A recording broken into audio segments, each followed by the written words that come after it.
बातमी मुंबईतून आहे। भाषेची सक्ती नाही तर महाराष्ट्राची भक्ती अशा आशयाचा बॅनर भाजपकडून लावण्यात आलेला आहे। हिंदी सक्तीला विरोध होत असतानाच भाजपनं दादरमध्ये शिवसेना भवनासमोरच ही बॅनरबाजी केली आहे। याचा आढावा घेतला आमच्या प्रतिनिधींनी।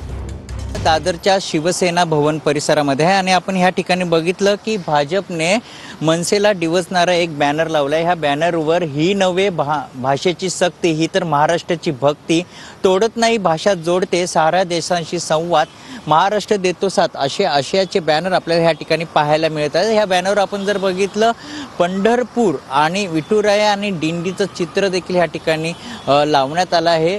दादरच्या ह्या शिवसेना भवन परिसरामध्ये ही बॅनरबाजी करण्यात आली आहे। कुठेतरी मनसेला हे डिवचणारे बॅनर ह्या ठिकाणी पाहायला मिळतात। या बॅनरवर आता मनसेकडून काय प्रतिक्रिया येणार ते देखील पाहणं तितकंच महत्त्वाचं असणार आहे। कॅमेरामन अमित शिगवणसह मयूरज जाधव, TV9 मराठी, मुंबई।